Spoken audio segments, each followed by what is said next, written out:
Bismillahirrahmanirrahim. Assalamualaikum warahmatullahi wabarakatuh. Innal hamdalillah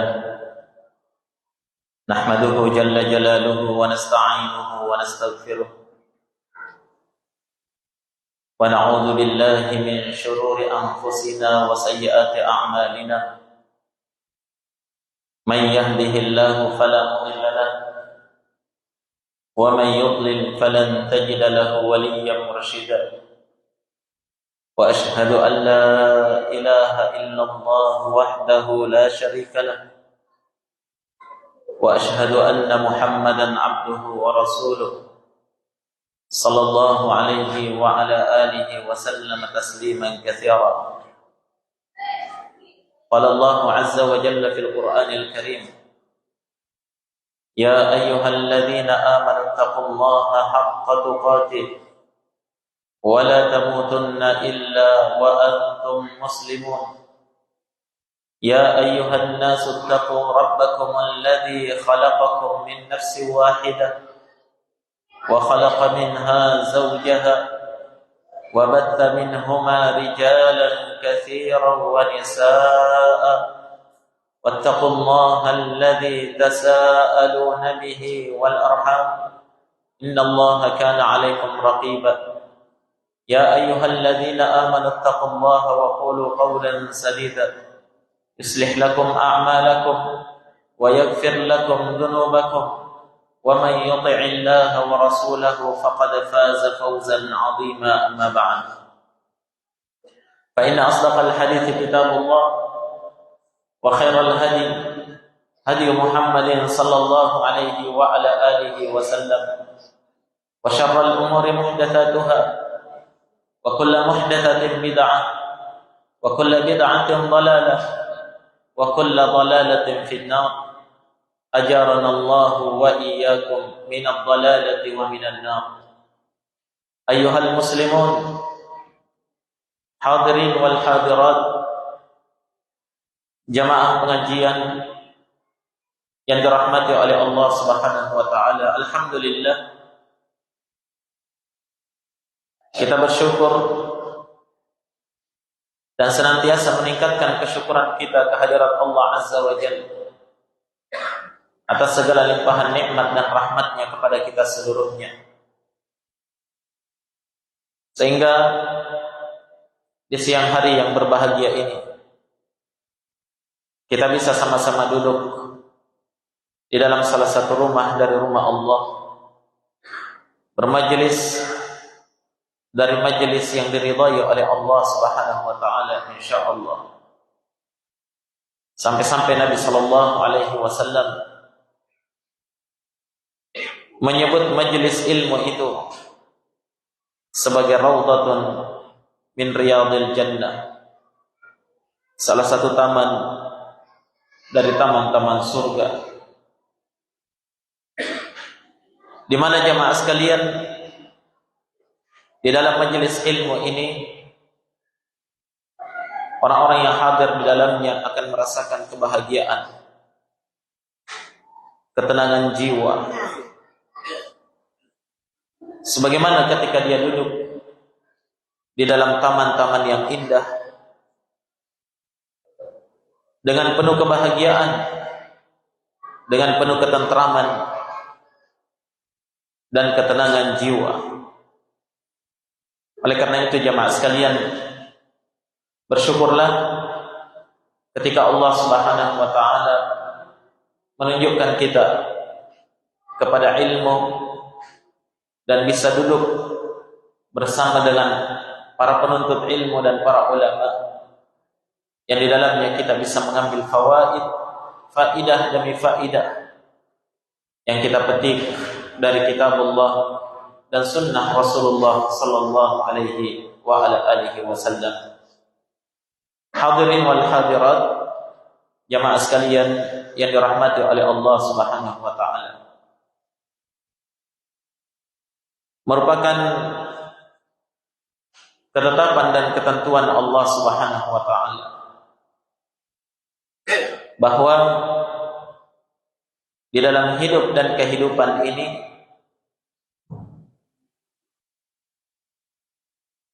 kita terkadang harus merasakan berbagai macam kepedihan, perih di dalam hati, dengan berbagai macam ujian dan cobaan dari Allah Subhanahu wa taala.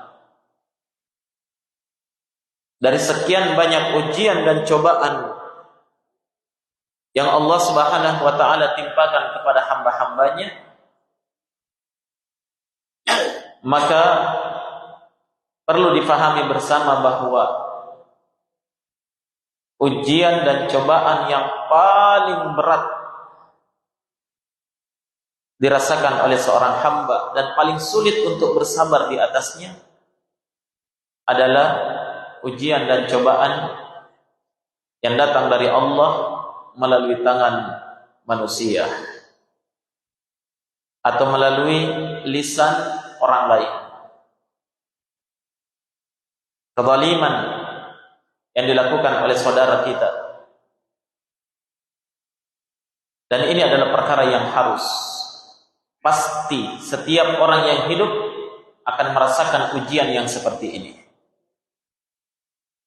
Terkadang hatinya perih mendengarkan cercaan, celaan, hinaan, ya, singgungan dari orang-orang di sekitarnya. Terkadang dia harus mengelus dada dari perbuatan orang-orang yang ada di sekitarnya, tetangganya, bahkan mungkin keluarganya, bahkan mungkin orang yang terdekatnya. Itulah kehidupan jamaah sekalian. Allah Subhanahu wa taala telah menetapkan bahwa ini adalah perkara yang harus dirasakan oleh anak cucu Adam. Kata Allah Subhanahu wa taala, "Wa ja'alna ba'dakum li ba'din fitnatan atasbirun." Dan sungguh kami telah menjadikan sebahagian kalian menjadi fitnah, ujian dan cobaan terhadap sebahagian yang lain. Allah katakan, dan kami jadikan sebahagian kalian itu menjadi ujian dan cobaan terhadap sebahagian orang yang lainnya. Yang target utama dari ini, kata Allah, atasbirun, apakah kalian mampu untuk bersabar di atasnya? Ini target tertinggi yang diinginkan dari ujian ini jamaah sekalian. Ujian yang datang dari orang lain, ujian yang datang dari keluarga sendiri, ujian yang datang dari tetangga, ujian yang datang dari berbagai macam pihak yang berinteraksi dengan kita di dalam kehidupan ini jamaah sekalian. Nah, target utamanya adalah atasbirun. Apakah kalian mampu untuk bersabar di atasnya? Nah, dan ini berat. Ya, demi Allah, ini adalah perkara yang sangat berat. Lebih berat dari bersabar terhadap musibah yang menimpa kita langsung datang dari Allah. Musibah banjir, kebakaran, ya, gempa bumi. Naam, itu adalah musibah yang sangat menyakitkan, memilukan. Tapi lebih berat lagi dan lebih sulit lagi bersabar kalau musibah itu datangnya dari orang lain. Ya, melalui tangan, datangnya dari Allah tapi melalui tangan orang lain, melalui lisan orang lain. Maka jemaah sekalian, perkara yang dapat menjadikan kita mampu bersabar di atas ujian yang berat ini, terkhusus ujian yang datang dari orang lain, itu adalah senantiasa berada di atas sifat atau akhlak budi pekerti yang disebut dalam bahasa Arab dengan al-afwu, senantiasa memaafkan. Ini yang menjadikan hati seseorang itu akan merasa lapang dari gangguan dan kezaliman yang dilakukan oleh saudaranya, mampu untuk memaafkan.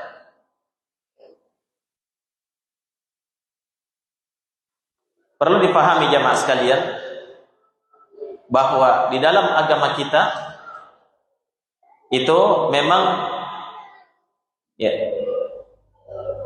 dalam hal hudud atau dalam perkara kriminal yang terjadi antar sesama manusia itu diperbolehkan untuk membalas. Sehingga dalam syariat kita menyikapi kezaliman orang lain itu ada beberapa tahap dengan tingkatan yang berbeda-beda. Yang pertama, dia membalas kezaliman itu dengan kezaliman yang lebih daripada itu. Ini biasanya kebanyakan dilakukan oleh orang. Kenapa? Karena menjadi tabiat anak cucu Adam itu ketika dia dizalimi ada yang namanya sifat al-intiqam. Apa itu al-intiqam? Senang untuk membalas. Punya rasa dendam di dalam hati. Sehingga rasa dendam inilah yang menjadikan dia akan membalas lebih dari apa yang dilakukan terhadap dirinya. Kalau saya dipukul, ya saya balas dengan tendangan. Kan begitu ya? Kamu cerca saya 1-2 kata, saya celah kamu 7 turunan. Ini kan kezaliman yang dibalas dengan kezaliman yang lebih daripada itu. Dan ini yang terlarang di dalam agama kita. Karena ini masuk dalam bentuk al-i'tida, melampaui batas. Allah berfirman, "Wala ta'tadu, innallaha la yuhibbul mu'tadin." Jangan kalian melampaui batas. Sungguh Allah tidak senang terhadap orang yang melampaui batas. Jelas? Ini tahapan yang pertama dan ini adalah tahapan yang diharamkan dalam agama. Tahapan yang kedua adalah membalas kezaliman itu dengan perbuatan yang serupa, setimpal dengan apa yang dilakukan terhadap dirinya. Tahapan ini jamaah sekalian asalnya diperbolehkan di dalam agama. Dengan catatan pembalasan dilakukan di hadapan para penguasa. Bisa dipahami? Oleh para pemerintah. Dari pihak yang berwajib, di hadapan pihak yang berwajib melalui pengadilan. Jelas ya?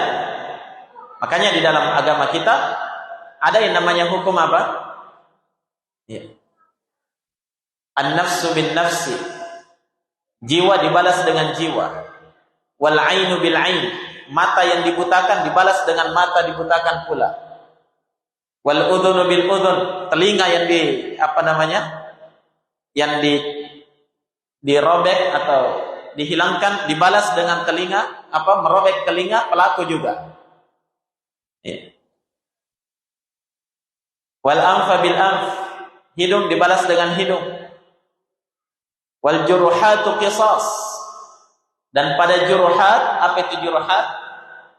Adanya luka-luka yang dilakukan, sebesar apa luka itu ada qisas padanya. Ini namanya ilmu, hukum qisas dalam agama. Ini boleh asalnya. Allah Subhanahu wa taala berfirman dalam Al-Qur'an, "Fa in 'aqabtum fa'aqibu bimithli ma 'uqibtum bih." Jika kalian melakukan iqab, hukuman pembalasan terhadap orang yang melakukan kezaliman, maka hukum dia bimithli, semisal. Ya. Hukum dia dengan apa? Dengan kezaliman yang semisal dari apa yang mereka lakukan terhadap kalian. Ini dalil menunjukkan asalnya boleh membalas, tapi dengan catatan apa? Di hadapan para penguasa. Kenapa harus di hadapan para penguasa? Karena penguasa yang bisa menegakkan keadilan di antara mereka, sehingga tidak ada lagi balas membalas setelah itu. Kan begitu ya? Karena kalau masing-masing orang membalas, ada yang dipotong telinganya, dia balas potong kedua telinganya. Atau dia balas potong telinganya juga misalnya. Itu berapa kadarnya, berapa senti yang dipotong, itu tidak akan bisa dilaksanakan kalau apa? Ya, kalau dilaksanakan masing-masing. Tapi kalau pemerintah yang melakukannya, ya sudah. Ini lihat, saksikan, kita potong juga telinganya. Sekian senti misalnya. Iya. Ada yang dipatahkan giginya. Ya. Berapa yang dipatahkan giginya? Itu pemerintah yang melakukan. Sekian juga. Tidak boleh orang balas masing-masing tanpa aturan penguasa. Bisa dipahami? Tapi bukan itu yang kita bahas di sini. Yang ingin kita tekankan di sini bahwa asalnya dalam agama boleh membalas kezaliman orang lain dengan perilaku yang semisal, dan itu asalnya mubah, boleh. Nah, ternyata jemaah sekalian, walaupun itu boleh, ada tahapan yang lebih tinggi dan lebih mulia dari itu. Apa itu? Bersabar. Paham? Fa in aqabatum fa'aqibu bimithli ma uqibtum bih. Jika kalian membalas ya hukuman, maka hukum dia semisal kezaliman yang dia lakukan terhadap dirimu. Kemudian kata Allah, wala in bersabar terhadap kezaliman orang lain. Bisa dipahami jamaah? Bagaimana maksudnya sabar di sini? Iya. Apakah dia mampu membalas atau tidak mampu membalas? Yang jelas dia sabarkan dirinya. Menerima takdir Allah. Asal dari sabar apa? Habsun nafs. Menahan diri. Iya. Menahan diri dari melakukan pembalasan. Dan ini yang dianjurkan di dalam ayat tersebut. Baik, tahapan berikutnya jamaah sekalian, lebih tinggi lagi dari tahapan sabar. Apa itu? Mampu untuk memaafkan kesalahan orang lain. Ya. Ingat jamaah sekalian, seseorang tidak akan mampu memaafkan kezaliman saudaranya jika dia tidak mampu bersabar. Bisa dipahami? Jadi orang yang bersabar terhadap kezaliman saudaranya belum tentu bisa memaafkan. Belum tentu bisa memaafkan. Tapi orang yang mampu memaafkan kezaliman saudaranya, pasti dia mampu bersabar. Pasti dia bersabar di atasnya. Jelas? Berapa banyak orang yang mampu bersabar dari kezaliman orang? Oh iya, saya sabar, saya tidak akan balas. Mampu atau tidak mampu saya membalas? Atau dia katakan, sebenarnya saya mampu kalau saya mau balas dia. Ya, untuk melawan dia saya mampu. Tapi Allah perintahkan kita bersabar. Ya, saya sabar. Tapi sabar belum tentu memaafkan. Iya. Saya sabar, saya terima kezaliman kamu, nanti di hadapan Allah saya tuntut kamu. Atau dia bersabar dengan kezaliman saudaranya, tapi diam-diam dia doakan kejelekan untuk saudaranya. Nah, ini namanya apa? Sabar. Tidak melakukan pembalasan. tapi dia belum mampu untuk memaafkan. Tapi kalau dia sudah mampu pada derajat al-'afwu, mampu untuk memaafkan, ingat jamaah sekalian, ini adalah tingkatan yang sangat tinggi dan tidak dimiliki kecuali orang-orang yang memiliki hati yang bening, yang bersih dari al-haqdu wal ghil. Ya. Dari apa namanya? Dari perasaan tidak senang, perasaan dendam terhadap saudaranya. Dan inilah jamaah sekalian, jarang orang yang mampu untuk melakukannya. Banyak orang yang mampu bersabar terhadap kezaliman orang lain, tapi untuk memaafkan belum tentu. Ya mungkin nanti esok hari di akhir tablik akbar sesulbar, insyaallah Ustazuna Ustaz Khidir hafizahullah akan membahas bagaimana trik-trik bisa bersabar dari kezaliman orang lain. Ya, kaidah-kaidah penting untuk bersabar daripadanya. Tapi yang kita bahas ini jamaah sekalian adalah apa? Bagaimana seorang mampu memaafkan kesalahan saudaranya.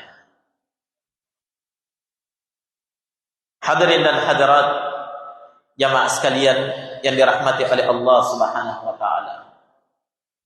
Kenapa tahapan ini yang paling tinggi? Karena jamaah sekalian, ya, tidak semua orang mampu untuk memaafkan orang lain. Karena beratnya kezaliman itu. Beratnya kezaliman itu pada diri seorang hamba. Maka dari itu dalam hadis qudsi Allah berfirman, sungguh saya telah mengharamkan kezaliman terhadap diriku, kata Allah. Dan saya jadikan kezaliman itu haram terjadi di antara kalian. Fala tadzalamu, maka jangan sekali-kali kalian saling menzalimi. Jangan saling menganiaya, karena ini adalah perkara yang sangat berat. Orang-orang yang sudah terzalimi, walaupun dia mampu bersabar, belum tentu mau memaafkan kita. Apa artinya memaafkan? Al-'afwu, ya, memaafkan itu maknanya adalah menghapuskan kesalahan saudaranya, sehingga dia tidak membalasnya dan tidak akan mengungkit kesalahan itu karena sudah dihapuskan, sudah dilupakan. Iya, seandainya tulisan sudah di tip X, jelas ya? Ini berat. Terkadang ada orang yang mampu bersabar dari kezaliman saudaranya, tapi ternyata beberapa tahun kemudian muncul lagi di benaknya, pernah kak dulu nakasih begini, kurang ajar mentoh itu orang. Oh, berarti belum memaafkan. Ya, terkadang ada orang yang mengatakan saya sudah maafkan dia. Ya, saya sudah maafkan dia. Tapi ya, kalau ada kesempatan nanti saya akan balas. Ya, ini berarti tidak memaafkan. Belum mampu untuk memaafkan. Tayyib. Hadirin wal hadirat, jamaah sekalian yang dirahmati oleh Allah Subhanahu wa taala. Ketahuilah jamaah sekalian, ya, disebutkan oleh para ulama, ya, bahwa al-'afwu itu adalah kaffud darari ma'al qudrati alaih. Sebagian ulama mengatakan al-'afwu, memaafkan itu adalah kaffud darar, menahan diri dari melakukan darar, kejelekan, ya, terhadap orang lain, ma'al qudrati alaih, dalam keadaan dia mampu untuk melakukannya. Ya. Bukan memaafkan kalau misalnya dia dizalimi sama orang, tapi ini bos besar yang zalimi kita. Mau membalas juga bagaimana caranya? Ya, terpaksa aku maafkan bisa aja deh. Itu bukan orang memaafkan namanya. Memaafkan itu dia mampu untuk membalas. Dia mampu melakukan intimidasi. Tapi Dia tahan diri. Ya, dan dia hapuskan kesalahan orang. Dia hapuskan kesalahan saudaranya. Itu namanya memaafkan. Baik.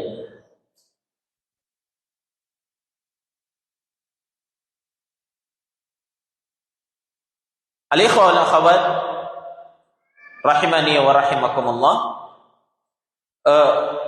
Al-'afwu, sifat memaafkan ini adalah akhlak yang sangat indah. Sifat yang sangat terpuji. Sehingga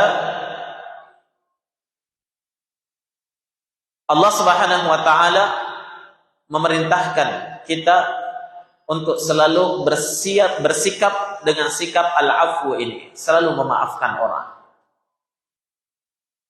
Ya. Dalam Al-Qur'an berapa banyak ayat menunjukkan perintah untuk memaafkan. Dalam surah Al-A'raf misalnya, Allah Subhanahu wa taala berfirman, "Khudhil 'afwa wa'mur bil 'urfi wa a'rid 'anil jahilin." Kata Allah, "Khudhil 'afwa." Lakukanlah maaf. Selalu bersifat pemaaf kepada orang. Perintahkan untuk melakukan yang ma'ruf, wa a'rid 'anil jahilin, dan berpalinglah engkau dari orang-orang bodoh. Ini jalan untuk bisa memaafkan. Kenapa? Orang-orang yang melakukan kezaliman terhadap kita itu adalah orang bodoh pada hakikatnya. Berpaling, tinggalkan, maafkan kesalahannya, selesai. Maafkan kezalimannya, hati kita akan menjadi tenang. Betul? Karena jemaah sekalian, orang-orang yang tidak terbiasa untuk memaafkan itu adalah orang yang paling sakit hatinya di dunia ini. Setiap ada kezaliman orang disimpan dalam hatinya, akhirnya menjadi toksik, racun di dalam hatinya. Nah, kenapa? Ini dia tidak mampu untuk memaafkan. Hatinya tidak lapang untuk memaafkan kesalahan saudaranya. Makanya Allah perintahkan, khudil 'afw, lakukan maaf. Ambil sifat maaf itu, utamakan maaf itu terhadap saudara kalian. Berpaling dari orang-orang bodoh. Dalam ayat yang lain Allah Subhanahu wa taala berfirman, "Wal ya'fu wal yasfahu, ala tuhibbuna ay yaghfirallahu lakum?" Dan hendaklah mereka itu selalu memaafkan. Ini perintah dari Allah. Wal ya'fu, hendaklah dia itu banyak-banyak memaafkan orang lain. Wal yasfahu, dan dia selalu musafahah, saling memperbaiki antara satu dengan yang lainnya. Ala tuhibbuna ay yaghfirallahu lakum? Tidakkah kalian senang kalau Allah itu mengampuni kalian? Ya, dengan berbagai macam permasalahan, ya, baik permasalahan dunia maupun permasalahan agama, dengan berbagai macam problema yang terjadi di antara manusia, di antara kaum muslimin, maka hanya satu yang dapat menenangkan hati seseorang. Apa itu? Memaafkan semua orang yang bersalah terhadap dirinya. Kenapa jemaah? Karena dia sendiri faham bahwa saya juga manusia biasa, tidak luput dari kesalahan. Sehingga saya pun senang kalau saya dimaafkan, maka saya pun senang untuk memaafkan orang lain. Kalau sudah punya sifat ini dalam diri jamaah, pasti rasa dendam hilang. Betul? Terhapus. Iya.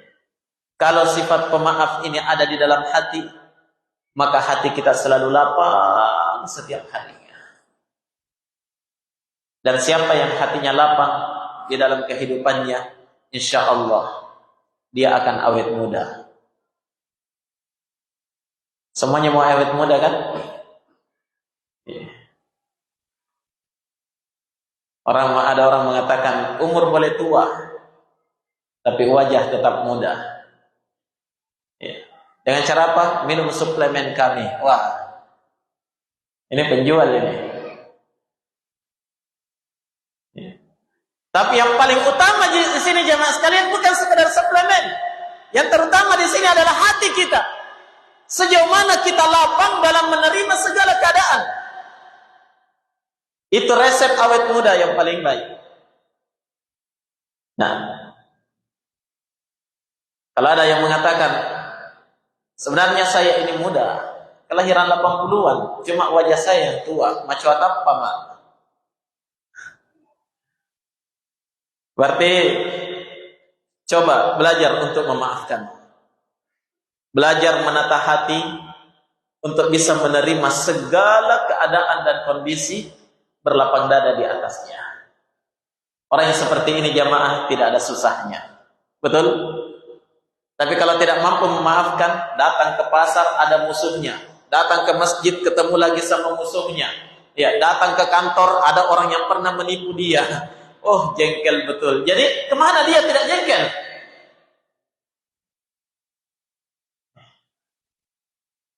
Kemana dia mau pergi tidak jengkel? Dia berinteraksi dengan orang. Orang tidak luput dari kesalahan. Ingat jamaah sekalian, seorang muslim yang baik akhlaknya, yang indah budi pekertinya, dia mampu memaafkan kesalahan saudaranya, walaupun saudaranya itu tidak meminta maaf, tanpa harus diminta. Ini sifat yang luar biasa. Oleh karena itu jamaah sekalian, di antara sifat Allah Azza wa Jalla, itu adalah sifat apa? Al-Afu. Allah itu maha pemaaf. Innallaha afuwun ghafur. Sungguh Allah itu maha pemaaf, lagi maha mengampuni. Allah maha pemaaf terhadap kesalahan-kesalahan hambanya. Nah, berapa banyak kesalahan hamba yang sudah dimaafkan oleh Allah. Hampir tiap hari kita bersalah. Bahkan mungkin hampir tiap saat kita bersalah. Kita keliru. Seandainya bukan karena sifat maafnya Allah, mungkin kita sudah dibinasakan oleh Allah. Ya, Allah Subhanahu wa taala berfirman, "Walau yu'akhidullahu an-nasa bima kasabu, ma taraka 'ala dhahriha min dabbah." Jikalau seandainya Allah ingin membalas setiap kesalahan hambanya, dibalas oleh Allah, ma taraka 'ala dhahriha min dabbah, pasti tidak akan ada yang tersisa seekor pun binatang melata yang hidup di dunia ini. Allahu Akbar. Tapi kenapa kita masih bisa hidup dengan tentram jamaah? Dengan sekian banyak kesalahan yang kita lakukan kepada Allah. Itu adalah athar, pengaruh dari sifat pemaafnya Allah. Allah berfirman, "Zahara al-fasadu fil barri wal bahri bima kasabat aydin nas liyudhiqahum ba'd alladhi 'amilu la'allahum yarji'un." Telah nampak kerusakan di daratan dan di lautan. Ya, dalam ayat yang masyhur ini. Allah peringatkan kepada kita. Ya. Allah maafkan. Telah terjadi kerusakan di daratan, di lautan, dan di mana-mana terjadi kerusakan ini. Kenapa? Karena kesalahan manusia, dosa-dosa anak cucu Adam. Tapi Allah maafkan semuanya. Iya. Terkadang Allah mendatangkan siksa kepada hambanya pada sebahagian daerah. Itu kalau sudah kelewatan. Makanya Allah mengatakan, wa ya'fu an katsir.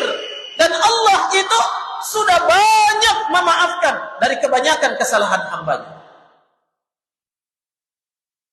Tapi kalau kesalahan sudah fatal, ya, tidak mau lagi berubah, Allah datangkan bencana secara menyeluruh. Itu pun Allah sudah banyak memaafkan. Kata Allah Subhanahu wa taala. Baik. Maka belajarlah untuk memaafkan dari kesalahan orang lain. Memaafkan itu sangat indah jamaah sekalian. Ketika kita memaafkan kesalahan saudara kita, Allah pun akan memaafkan kesalahan-kesalahan kita. Ya, al-jaza min jinsil amal. Balasan tergantung dari amalan yang dilakukan oleh seseorang. Kalau kita senang memaafkan, Allah pun akan banyak memaafkan kita. Ya. Sementara jemaah sekalian, tak seorang pun dari kita kecuali membutuhkan maafnya Allah Subhanahu wa taala. Baik, hadirin dan hadirat jemaah sekalian yang dirahmati oleh Allah Subhanahu wa taala. Demikian indahnya sifat pemaaf ini, sampai-sampai Allah pun bersifat dengan sifat pemaaf. Dan Allah perintahkan di dalam Al-Qur'an seperti dalam ayat yang sudah kita sebutkan tadi. Demikian pula dalam surah Az-Zukhruf, ya. Allah Subhanahu wa taala berfirman, "Fasfah anhum wa qul salam fasawfa ya'lamun." Fasfah anhum, dan maafkan mereka. Dan katakan, semoga kalian mendapatkan keselamatan. Ya, pasti mereka akan mengetahuinya. Baik. Ya. Nah, sifat ini yang terkadang kita tidak miliki jamaah sekalian pada sebagian keadaan, sebagian kondisi. Kalau sudah terjadi perdebatan di media sosial dan sudah saling mencerca, ya, kamu itu kelompok begini, kamu kelompok begini, kamu kelompok begini. Kemudian sudah saling mencerca di dalamnya, berusaha untuk apa? Untuk membalas. Ya. Ingat jamaah sekalian, Allah perintahkan fasfah anhum, maafkan mereka. Wa qul salam, dan katakan selamat. Salamaki. Ya. Selamat. Tinggalkan mereka. Kemudian maafkan. Ucapkan selamat. Semua perkara yang mengganjal di dalam hati akan hilang. Plong perasaannya. Dengan sifat maaf ini. Maka dari itu jamaah sekalian, orang yang paling besar bala yang dia terima dari Allah siapa? Siapa jemaah? Al-anbiya, kata Nabi. Asyaddun nasi bala'an al-anbiya, thumma al-amthalu fal-amthal. Orang yang paling besar bala yang menimpa dirinya adalah para nabi. Kemudian yang mendekati keimanan mereka, yang semisal.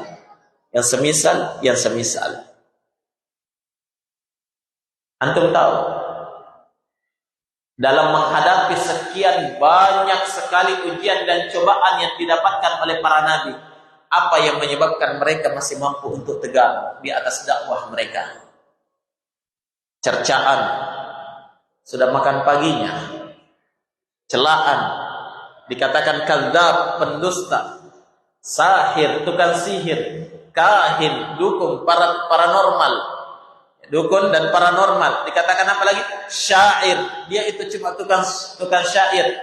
Belum lagi siksaan berupa fisik. Ya, belum lagi intimidasi, belum lagi pemboikotan, belum lagi ini dan itu yang didapatkan oleh para nabi.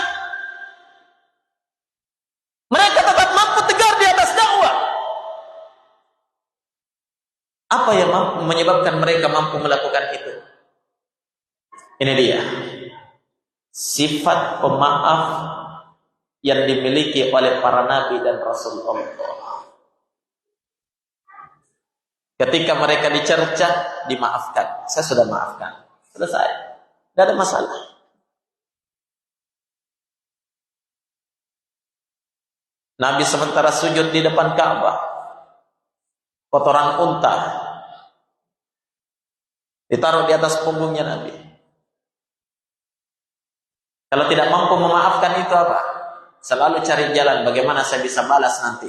Tunggu ke Abu Jahal, kamu juga nanti saya dapat lempar kau. Nabi tidak seperti itu. Jelas ya? Sifat pemaaf ini yang dimiliki oleh para nabi dan rasul Allah, yang menjadi resep utama mereka mampu tegar di dalam menghadapi gangguan kaumnya.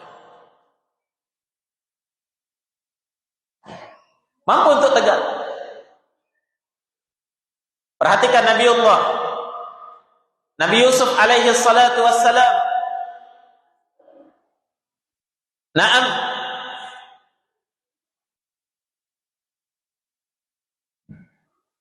Kita lihat, ya, kita semuanya tahu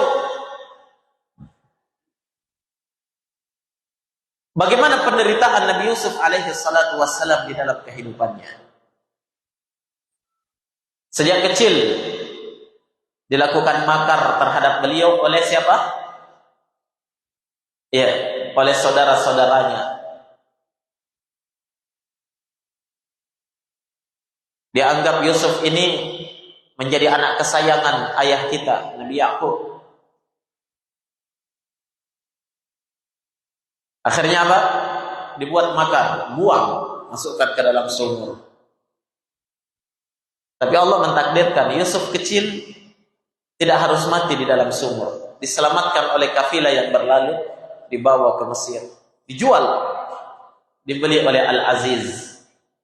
Ya, dijual sebagai budak, tapi dibeli oleh Al-Aziz, salah seorang pembesar kerajaan di Mesir ketika itu. Dipelihara di rumahnya. Ya. Singkat cerita, dengan cerita yang panjang sampai Allah ceritakan satu surah full untuk penderitaan Nabi Yusuf.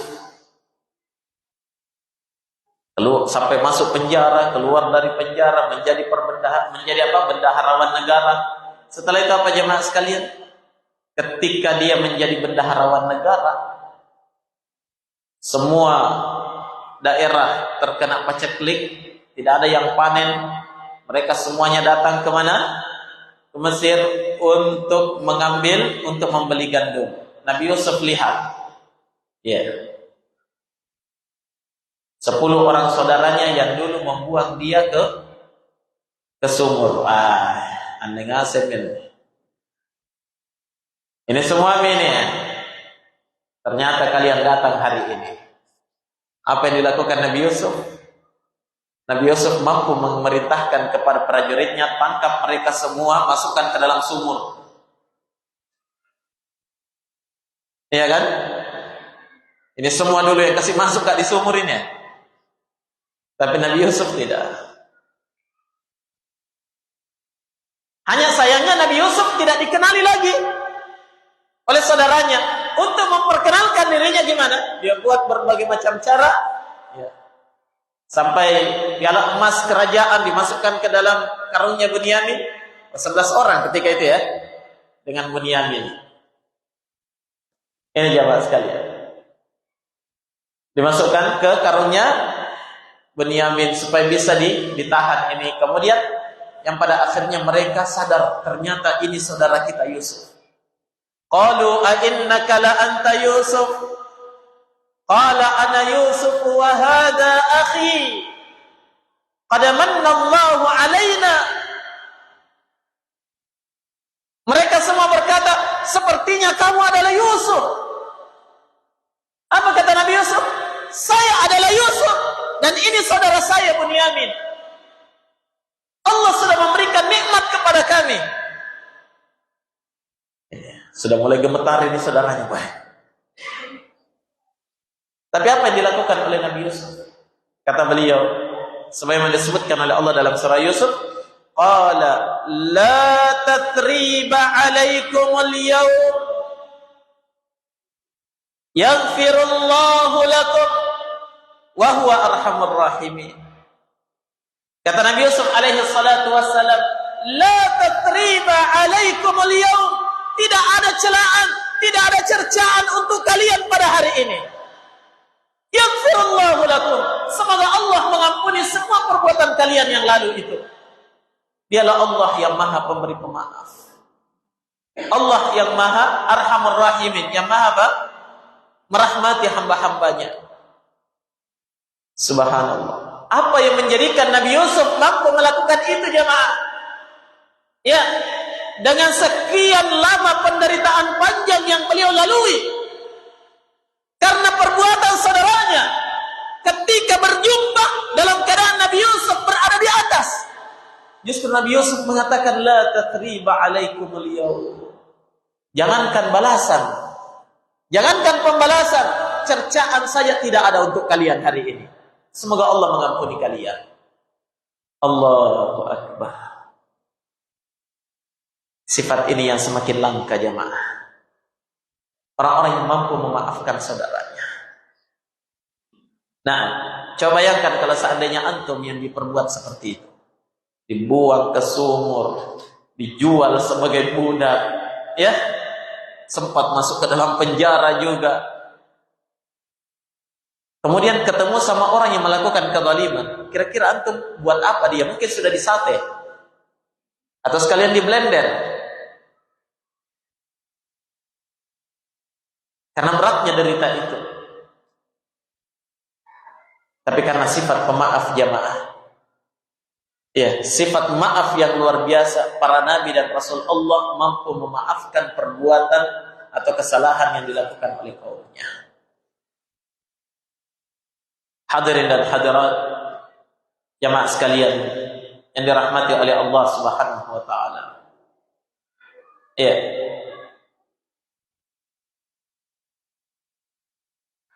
Dan sifat maaf ini pula lah yang dimiliki oleh baginda Rasul alaihi salatu wassalam. Sehingga Nabi sallallahu alaihi wasallam berhasil di dalam dakwahnya. Ya, sehingga orang-orang kufar sendiri membuat ya tulisan orang yang 100 orang yang paling berpengaruh di dunia. Ya, deretan orang yang pertama adalah Nabi Muhammad sallallahu alaihi wasallam. Dengan apa itu jamaah? Dengan akhlak yang mulia.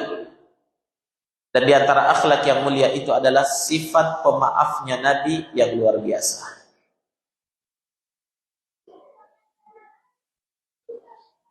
Allah Subhanahu wa taala berfirman, "Fabima rahmatin minallahi linta lahum walau kunta faddan ghalidhal qalbi lam faddu min hawlik." Semata-mata karena rahmat dan kasih sayang Allah terhadap Muhammad, engkau mampu lemah lembut kepada mereka. Seandainya kamu itu keras, faddan ghalidhal qalb, keras hati, lam faddu min hawlik, pasti mereka semua menjauh dari sekelilingmu. Setiap ada penentangan dari kaumnya dibalas. Setiap ada cercaan dari kaumnya dibalas. Setiap ada kesalahan dari kaumnya dibalas. Orang semuanya akan lari. Tidak akan ada yang menerima dakwah Islam ini. Tapi karena sifat pemaaf Nabi yang luar biasa jamaah, dakwah beliau telah tersebar luas dan bisa kita rasakan nikmatnya pada hari ini. Nah, sifat pemaaf. Apa yang dilakukan oleh orang-orang musyrikin terhadap Nabi sallallahu alaihi wasallam itu adalah perlakuan yang sudah di luar batas. Ya, seperti yang kita sebutkan tadi, Nabi sujud di hadapan Ka'bah, kotoran unta dinaikkan di atas pundak beliau. Nabi tetap bersujud, tidak mengangkat ya kepalanya dari sujud sampai datang Fatimah radhiyallahu taala anha membersihkan pundak ayahandanya dari apa? Dari kotoran-kotoran tersebut. Ya. Apa yang mereka lakukan terhadap Nabi sallallahu alaihi wasallam berupa pemboikotan selama 3 tahun lamanya. Sampai Nabi dan para sahabatnya dan keluarganya harus makan rerumputan, makanan kuda untuk menyambung hidupnya. Dilakukan oleh orang-orang kafir Quraisy. Nah, belum lagi intimidasi yang dilakukan terhadap para sahabat beliau. Sampai harus berhijrah 2 kali demi menyelamatkan agamanya. Kalau bukan karena sifat pemaaf jamaah, Nabi sallallahu alaihi wasallam pasti sudah menghancurkan mereka semua. Iya. Dengarkan jamaah sekalian apa yang dilakukan oleh apa yang dituturkan oleh Nabi. Ya. Dalam hadis yang diriwayatkan oleh Imam Al-Bukhari dan Muslim, Nabi ketika di Madinah sempat mengenang penderitaannya ketika di Makkah. Beliau ceritakan kepada para sahabat. Kata beliau suatu ketika, tatkala gangguan orang Quraisy itu semakin berat dan kecaman mereka itu semakin kuat dari segala penjuru. Dari segala penjuru. Kata Nabi, saya pun mengambil inisiatif untuk mendatangi Bani Abdilail, Bani Abdiyalail, salah satu suku di sana yang dianggap Nabi itu adalah suku yang mungkin lembut, baik, yang bisa menerima dakwah. Kata beliau, saya datangi mereka dengan penuh harapan agar mereka menerima dakwah. Ternyata apa yang terjadi? Kata Nabi, mereka sambut saya dengan lemparan bebatuan, kerikil-kerikil tajam, naam, dan berbagai macam penghinaan yang mereka lakukan. Sampai para wanita dan anak-anak pun keluar menyambut Nabi dengan lemparan-lemparan itu. Sampai kata Nabi, wajah saya berlumuran dengan darah. Ya, saya pun pergi menyelamatkan diri. Dan saya baru sadar ketika saya berada di suatu tempat yang bernama Qarnus Sa'alib. Ketika tiba di Qarnus Sa'alib, kata Nabi, tiba-tiba saya mendengarkan suara dari atas. Dan saya menengadahkan wajah saya ke atas. Ternyata di sana ada Jibril alaihi salatu wassalam bersama dengan beberapa malaikat penjaga gunung. Jibril berkata, ya Muhammad, ini adalah para malaikat penjaga gunung yang diutus untuk membantu kamu. Silahkan perintahkan mereka sesukamu. Perintahkan sesukamu. Maka para malaikat penjaga gunung berkata, ya Muhammad, apapun yang kamu perintahkan kami akan lakukan. Seandainya engkau perintahkan kami membenturkan 2 gunung ini, salah satunya namanya Gunung Qudayd. Masih ada gunung itu sekarang, di Makkah.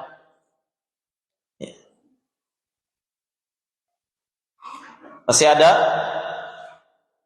dan itu menjadi saksi bisu sampai saat ini jamaah sekalian.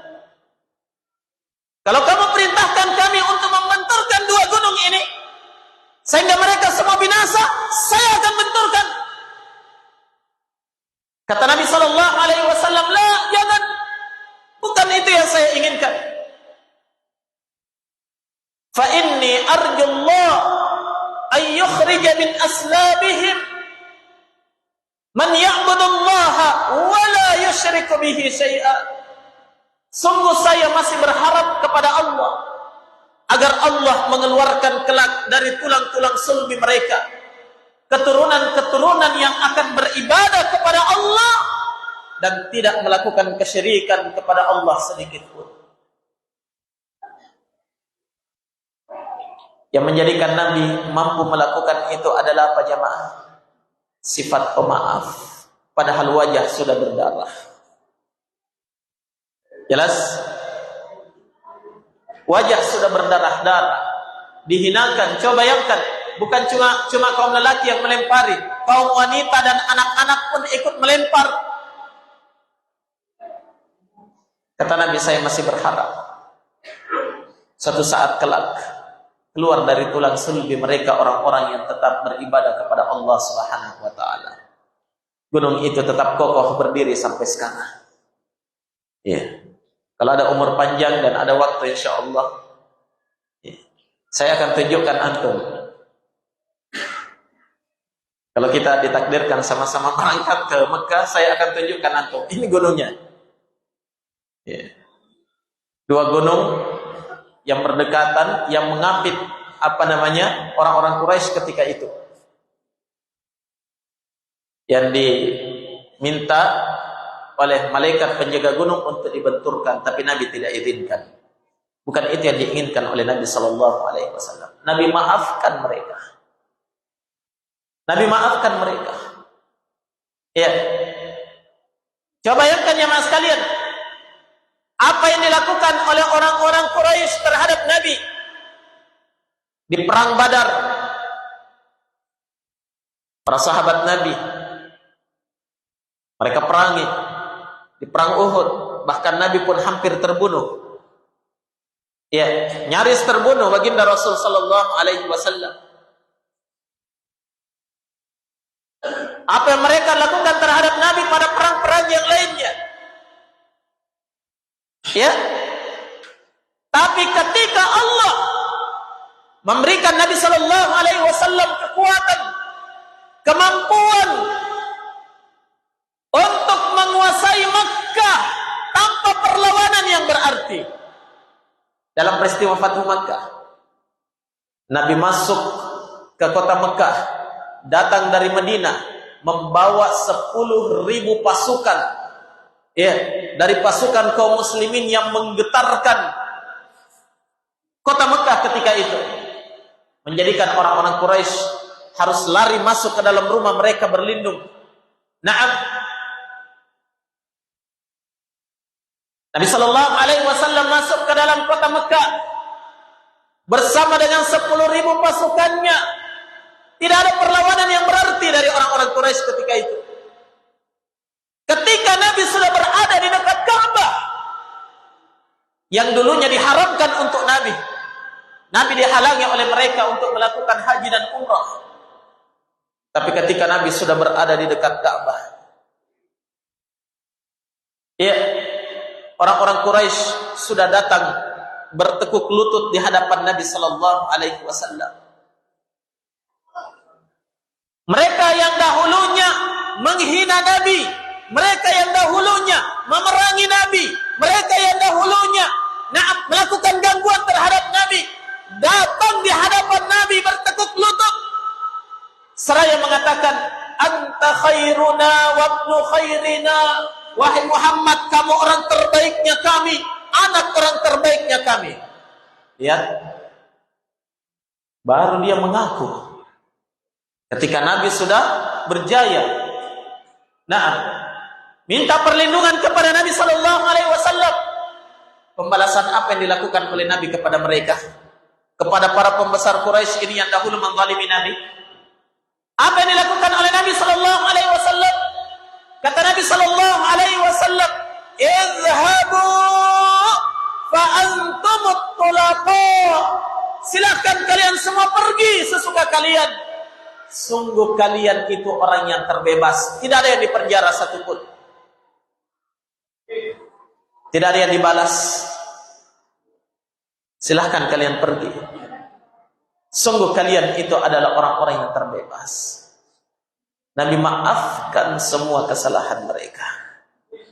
Allahu Akbar. Kira-kira mampukah kita jamaah?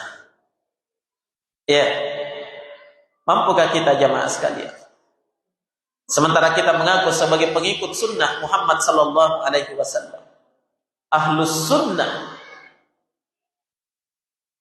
tapi belum tentu kita bisa mengikuti bagaimana sifat pemaaf yang dimiliki oleh baginda Rasul sallallahu alaihi wa ala alihi wasallam. Hadirin wal hadirat, jamaah sekalian yang dirahmati oleh Allah Subhanahu wa taala. Ketahuilah jamaah sekalian, ya, bahwasanya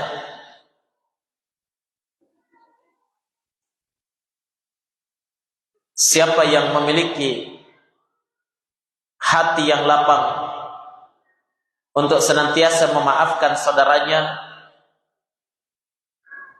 maka dia adalah orang-orang yang termulia di dalam kehidupan ini. Ingat, ketika kita maafkan saudara kita, bukan artinya kita orang yang hina dan lemah. Tapi hakikatnya kita adalah orang yang paling kuat dan orang yang paling mulia.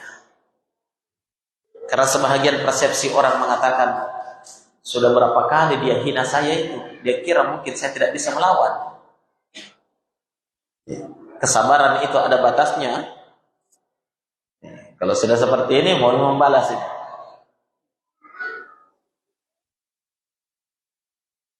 Sebagian orang mengatakan 1-2 kali saya maafkan kamu, tapi ingat, kapan kamu ulangi lagi, tidak ada maaf bagimu. Subhanallah. Kenapa?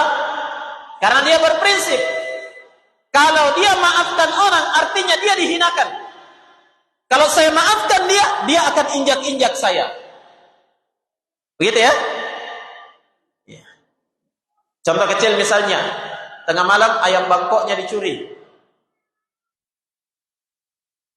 Tahu dia pelakunya. Ayah tunggu. Nah, jarang orang mengatakan, oh biar saya maafkan dia. Kenapa? Kalau kita bilang saya maafkan dia, nanti dia injak-injak kita gampang. Setiap dia mau ayam datang lagi. Jadi langganan kandang kita. Awas.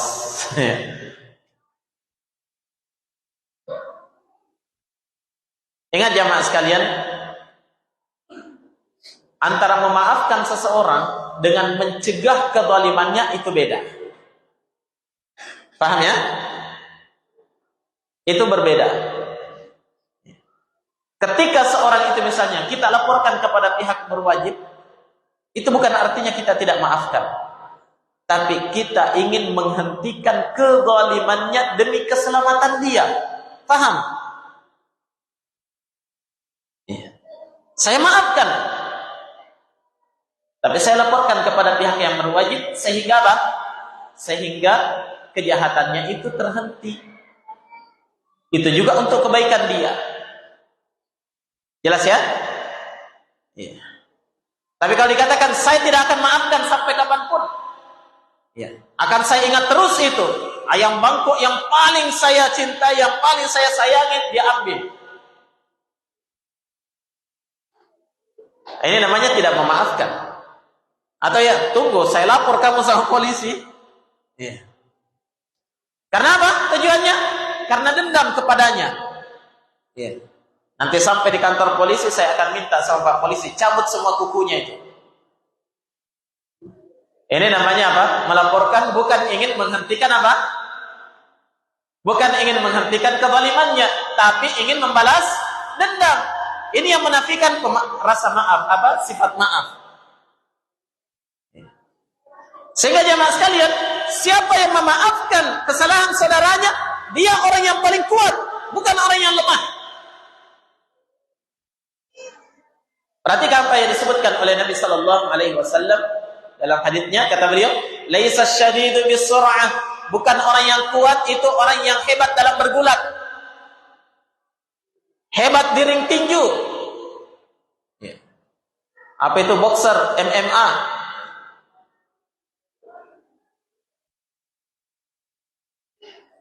Yang menjadi juara di situ belum tentu dia orang yang hebat.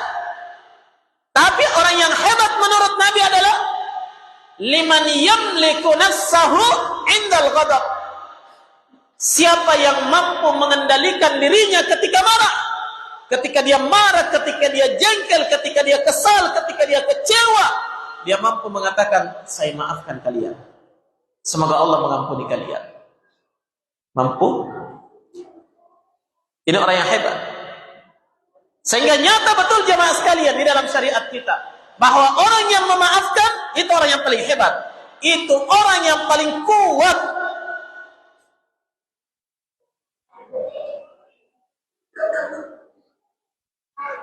Ketika istrinya bikin jengkel, cerewet mengeluarkan 7.500 kata. Berapa? 75.000 kata ya? 75.000 kata harus dikeluarkan. Ya.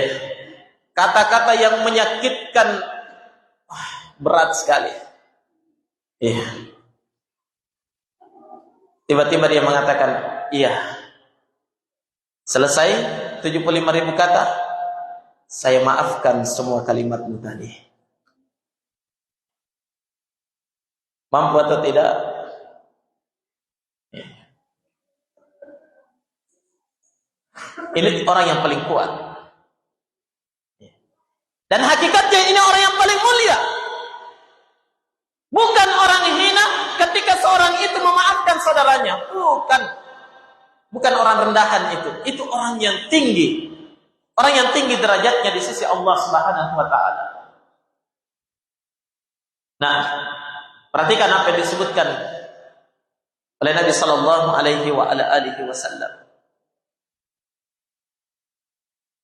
Kata Nabi sallallahu alaihi wasallam, "Ma naqasat sadaqatun min mal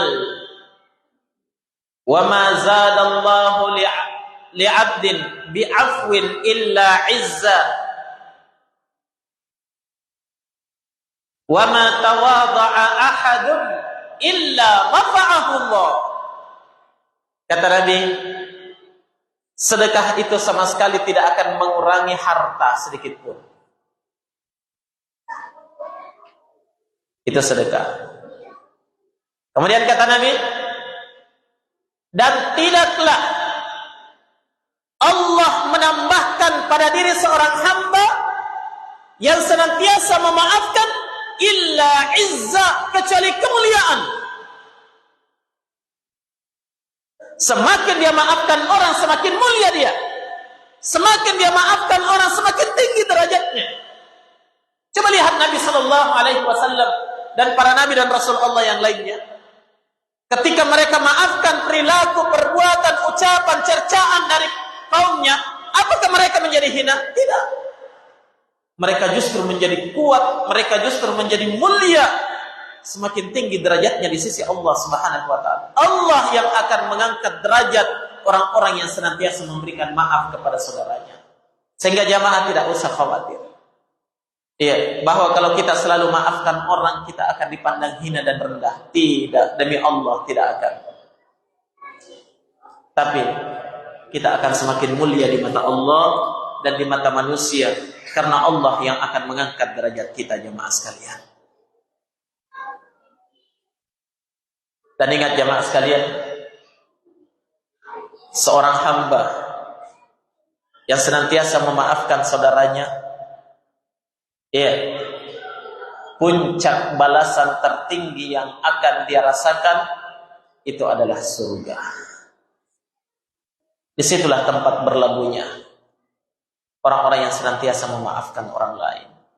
Dia maafkan tetangganya, dia maafkan pasangannya, dia maafkan anaknya, dia maafkan saudaranya, dia maafkan semuanya. Maka itu adalah jalan menuju ke dalam surga. Nah, perhatikan apa yang disebutkan oleh Allah dalam Al-Quran di antara ciri dan sifat penghuni surga. Ya. Kata Allah Subhanahu wa taala,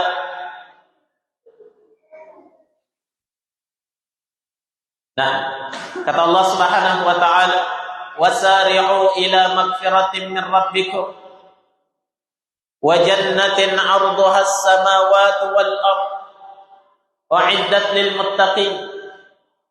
Dan bersegeralah kalian untuk menggapai ampunan dari Tuhan kalian, wa jannah, dan satu surga yang luasnya seluas langit dan bumi dipersiapkan untuk orang-orang yang bertakwa. Bagaimana sifatnya para penduduk surga itu? Allah jelaskan pada ayat berikutnya. Alladzina yunfiquna fis sarra'i wad dharra.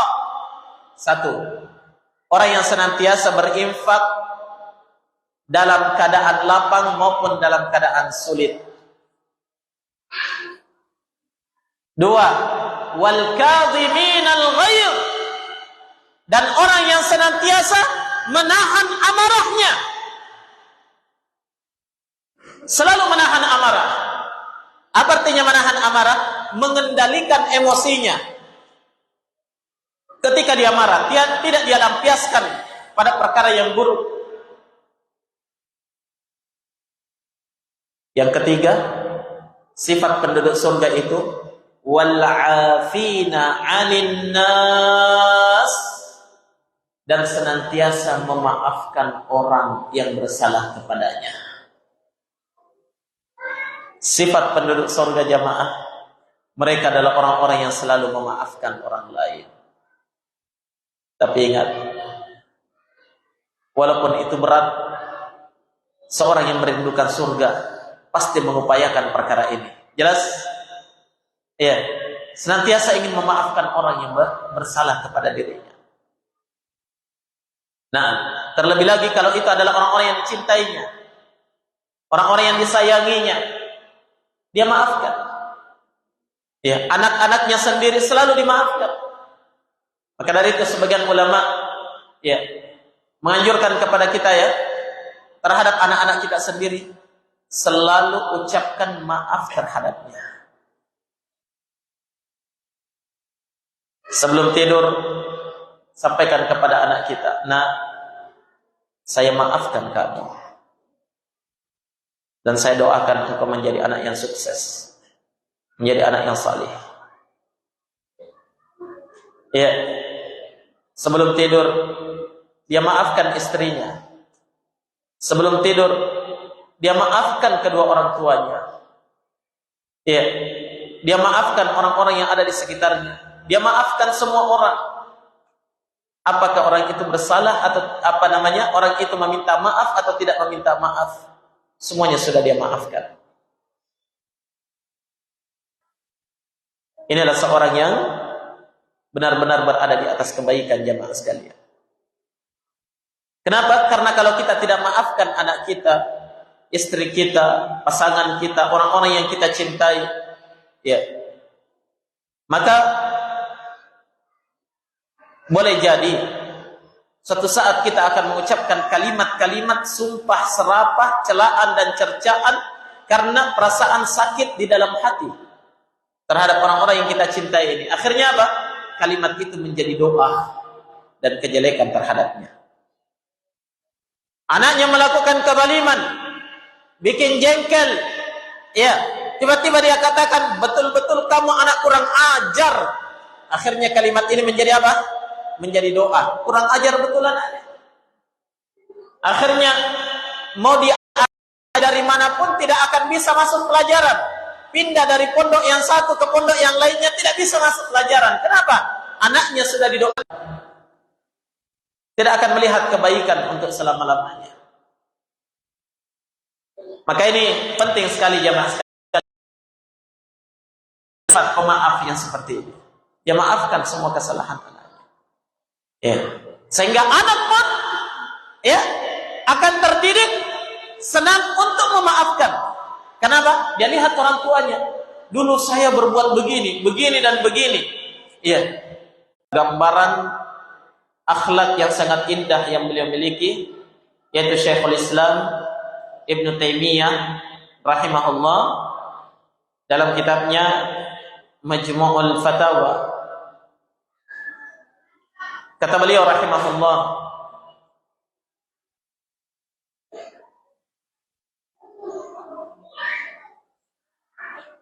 "Fala uhibbu an yuntasara min ahadin bisababi kadhibihi alayya aw dhulmihi wa udwanihi fa inni qad ahlaltu kulla muslimin wa ana uhibbul khaira li kulli muslim wa uridu li kulli mu'minin minal khairi ma uhibbu li nafsi walladzina kadzabu wa zalamu fahum fi hillin min jihati." Ya, banyak musuhnya dari kalangan ahlul bid'ah yang ingin apa? Menjatuhkan beliau, berdusta atas namanya, ya, melakukan kezaliman terhadap beliau. banyak sekali. Nah, ini yang beliau maksudkan terhadap musuh-musuh dakwahnya. Kata Syekhul Islam, saya ini tidak ingin mendapatkan pertolongan dari seseorang, pertolongan terhadap seseorang disebabkan karena kedustaannya atas saya. Dia pernah berdusta kepadaku atau berdusta atas namaku. Saya tidak ingin mereka itu mendapatkan kecelakaan karena hal tersebut, atau kezalimannya terhadap saya, atau permusuhannya kepada saya. Saya tidak ingin itu. Kenapa? Fa inni qad ahlaltu ala kulli muslim.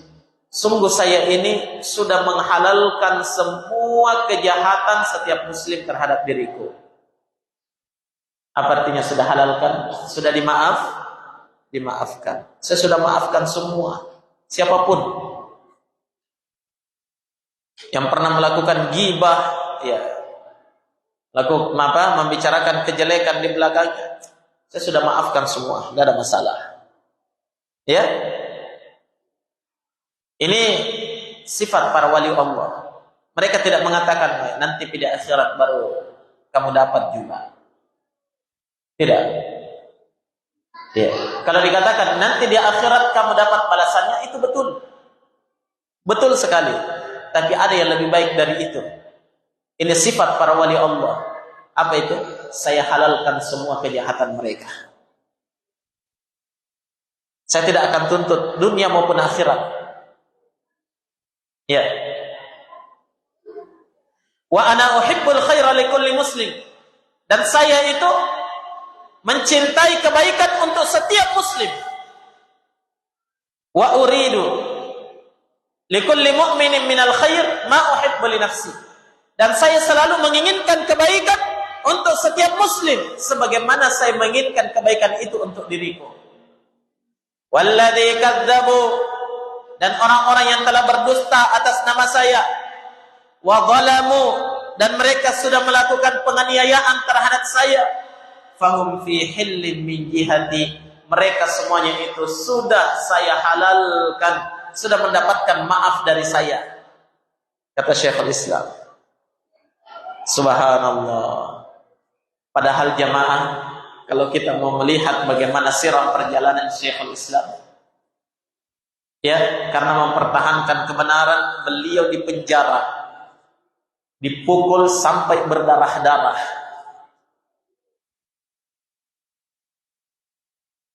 Nah, di penjara bukan 1-2 hari, bertahun-tahun lamanya. Sampai beliau menulis berapa kitab-kitab beliau itu, ya, ditulis di dalam penjara. Tapi ternyata semuanya itu beliau katakan apa? Semua yang pernah mencerca saya, mencela saya, menzalimi saya, memusuhi saya, berdusta atas nama saya, fahum fi hillim min jihati, semuanya sudah saya maafkan. Allahu Akbar. Tidak ada balasan bagi orang yang senantiasa memaafkan saudaranya kecuali apa? Kecuali surga Allah Subhanahu wa taala. Surga Allah. Maka dari itu, ikhwah, demikian mulianya sifat ini dan indahnya sifat pemaaf ini, mari kita melatih diri kita untuk selalu berada di atasnya. Terkadang kita khilaf, ya. Terkadang karena beratnya derita itu menjadikan kita khilaf, sulit untuk memaafkan orang. Ingat, nah, kalau kita tidak memaafkan orang, hati kita tidak akan lapang, selalu sempit. Kalau kita tidak maafkan orang, maka jalan menuju surga itu luput dari kita. Luput dari kita. Maka raih surga Allah dan pahala besar dari Allah dengan senantiasa memaafkan setiap orang yang melakukan kezaliman terhadap diri kita. Naam. Al-ikhwa wal akhwat, hadirin dan hadirat jamaah sekalian yang dirahmati oleh Allah Subhanahu wa taala, demikianlah waktu telah membatasi kita. Mudah-mudahan apa yang sedikit ini ada manfaatnya bagi kita seluruhnya, dan kita mohon kepada Allah, semoga Allah yang Maha Pemaaf dan Maha Merahmati senantiasa memberikan rezeki kepada kita berupa sifat maaf ini. Karena jamaah sekalian, ini adalah sifat para nabi dan para wali Allah dan ini adalah sifat yang butuh untuk kita upayakan terhadap diri kita, melatih diri kita di atasnya jemaah sekalian, karena beratnya untuk mewujudkan sifat maaf ini. Baik, lebih dan kurangnya mohon dimaafkan. Jazakumullah khairan wa barakallahu fikum. Subhanallahumma bihamdik, asyhadu an la ilaha illa anta, astaghfiruka wa atubu ilaik. Walhamdulillahi rabbil alamin. Fadlu wa syarakumullah.